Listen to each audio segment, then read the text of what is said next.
तो आज हम बात करेंगे खांसी की दवाई।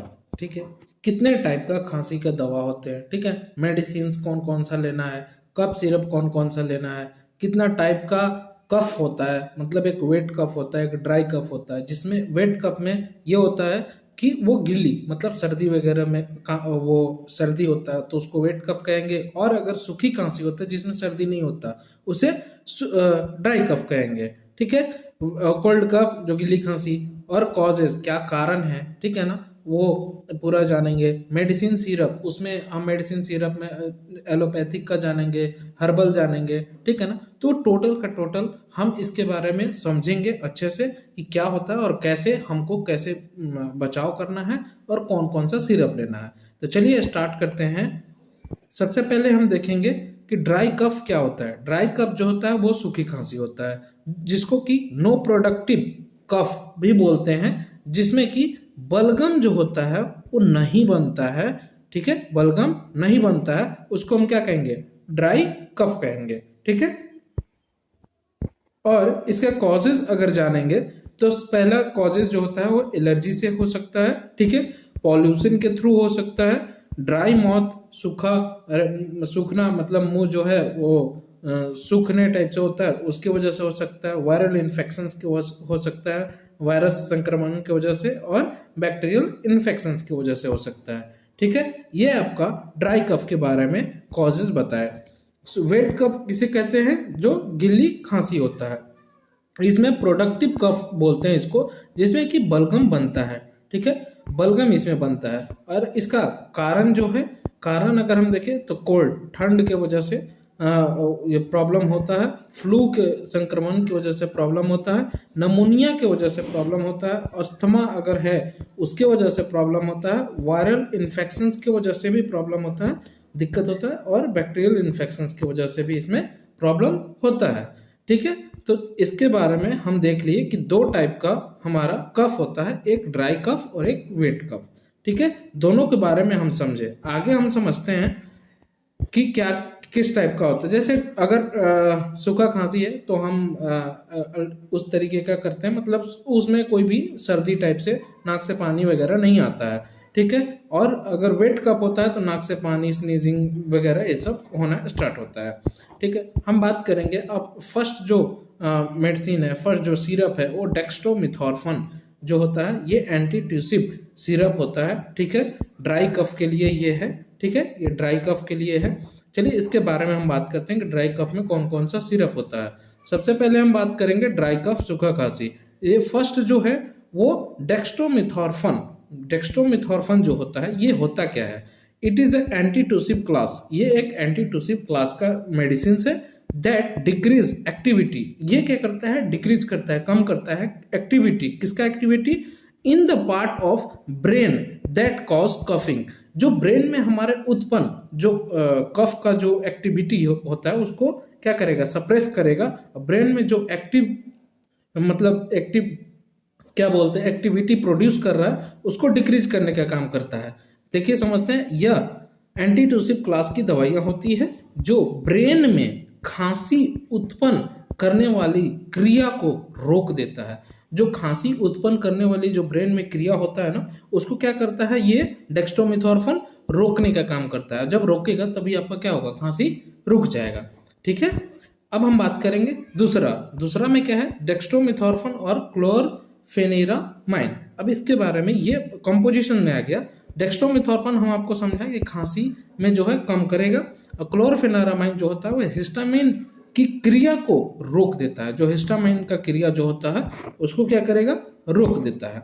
इसका यूजेस अगर इस्तेमाल की बात करें तो ड्राई कफ में इसका यूज कर सकते हैं, और अगर नाक बह रहा है, ठीक है, तो उसमें भी आप इसको यूज कर सकते हैं। नेक्स्ट हम देखेंगे, अच्छा, डेक्स्ट्रोमिथॉर्फन, हाइड्रोब्रोमाइड एंड क्लोरफेनेरामाइन मेलेट, ये आ गया आपका क्या है, सिरप है। ठीक है, कफ सिरप। नेक्स्ट हम बात करेंगे, अगर आंख से पानी आ रहा है तो उसमें भी। नेक्स्ट हम बात करेंगे थर्ड में, डेक्स्ट्रोमिथॉर्फन, क्लोरफेनेरामाइन और फेनाइलेफ्रिन। ठीक है, तो ये जो काम करता है, फेनाइलेफ्रिन जो होता है, reduce the swelling nasal passage, reduce करता है, ये नासिक नासिक के अंदर आने वाली सूजन को क्या करता है, कम कर देता है। ठीक है, अगर सूजन वजन टाइप से कुछ हो रहा है नेजल में, पैसेज के थ्रू सूजन वगैरह हो रहा है, तो उसको क्या करेगा, कम करेगा फिनाइल एफ्रिन। ठीक है, इसका यूजेस अगर हम देखेंगे इस्तेमाल, तो सबसे पहले थ्रोट इरिटेशन, अगर थ्रोट गले में क्या है, खराश हो रहा है, तो उसको इरिटेशन क्या करेगा, हटाएगा, गले में खराश के में यूज होगा। ठीक है, इस्तेमाल होगा। और स्नीजिंग, अगर बार बार छींक आ रहा है, उसको भी क्या करेगा, ये कम करेगा। ड्राई कफ में क्या करेगा, ड्राई कफ में काम करेगा। अगर रनिंग नोज, नाक से पानी बह रहा है, ठीक है, उससे भी क्या कर रहा है, मतलब वो ठीक करेगा। वाटर आइज, आंख में पानी आ रहा है, उसको भी क्या करेगा, ठीक करने का काम करेगा।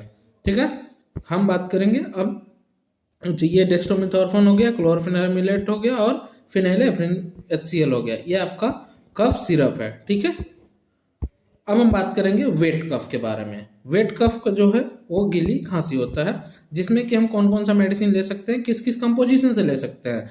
एम्ब्रोक्सिल होना चाहिए, प्लस लीवोसाल्बिटामोल होना चाहिए, और गुआफेनेसिन होना चाहिए। ठीक है, एम्ब्रोक्सिल जो होता है वो बलगम को क्या करेगा, पतला करने का काम करता है। गुआफेनेसिन जो होता है बलगम को क्या करेगा, खत्म करेगा, खत्म करने का काम करता है। और लीवोसाल्बिटामोल जो होता है वो ब्रोंको डायलेट, मतलब सांस मतलब लेने से आराम देता है। सांस वास अगर नहीं लिया है तो उसमें क्या करेगा, वो आरामदायक प्रदान करेगा, मतलब आराम लगेगा। अगर खांसी टाइप से किसी किसी को होता है, सांस में प्रॉब्लम होने लगता है खांसते खांसते, ठीक है ना, तो ये सब ये मेडिसिन देने, ये सिरप देने के बाद आपको वो अच्छा आराम लगेगा। ठीक है ना। अब हम बात करेंगे नेक्स्ट, एम्ब्रोक्सिन, डेक्स्ट्रोमेथोर्फन, फेनिलेफ्रिन और क्लोरफेनामिन और मेंथोल, ये चार पांच कंपोजिशन मिल करके एक सिरप बनता है। ठीक है, उसका यूज हम देखते हैं। इसका यूज जो होगा, गिल्ली खांसी में, बलगम हो रहा है उसमें, बार बार अगर छींक आ रहा है उसमें, गले में जलन अगर हो रहा है तो उसमें आप यूज कर सकते हैं, गले में बलगम आ रहा है तो उसमें यूज कर सकते हैं, आंख नाक से पानी अगर आ रहा है तो उसमें भी आप इसको यूज कर सकते हैं। नेक्स्ट हम बात करेंगे ये कफसिल सिरप आप यूज कर सकते हैं खांसी में। ठीक है, अब हम बात करेंगे कि बलगम के हर्बल उपचार, हर्बल ट्रीटमेंट, इसका हम क्या क्या कर सकते हैं। ठीक है, तो वसाका सिरप एक आता है, वसाका सिरप। इस सिरप को आधा तोड़ वासिका के नाम से भी जाना जाता है। ठीक है, इस सिरप को आधा तोड़ वासिक के नाम से भी जाना जाता है। यह सिरप आयुर्वेदिक होता है, इसको हिमालय कंपनी के द्वारा इसको बनाया जाता है। ठीक है, हिमालय कंपनी के द्वारा बनाया जाता है। नेक्स्ट, डोजेस की अगर हम बात करें तो 5 साल के सामान्य बच्चों को 2.5 ml TDS दिन में 3 बार दे सकते हैं, 2.5 ml के हिसाब से। 5 साल के अगर बच्चा है तो, सामान्य वयस्क है तो 5 ml VD दिन में 2 बार दे सकते हैं। यदि ज़्यादा बलगम बन रहा है तो 5 ml TDS दिन में 3 बार दे सकते हैं। ठीक है, अब हम बात करेंगे, अच्छा ये जो है ये हर्बल वसा का ये सिरप है। ठीक है ना, इसको आप देख सकते हैं। ठीक है, हर्बल वसा का। अब हम बात करेंगे दूसरा, कफलेट सिरप का। कफलेट सिरप जो होता है यह भी आयुर्वेदिक सिरप होता है। ठीक है, ये आयुर्वेदिक सिरप होता है। इसमें कई प्रकार का हर्बल वस्तुओं का इस्तेमाल करके बनाया जाता है। ठीक है, पवित्र तुलसी, शहद और मुलेठी, ये सब को क्या करेगा, मिक्स करके और इसमें बनाया जाता है। ठीक है, ये आपका कफलेट सिरप हो गया, ये कफ सिरप है।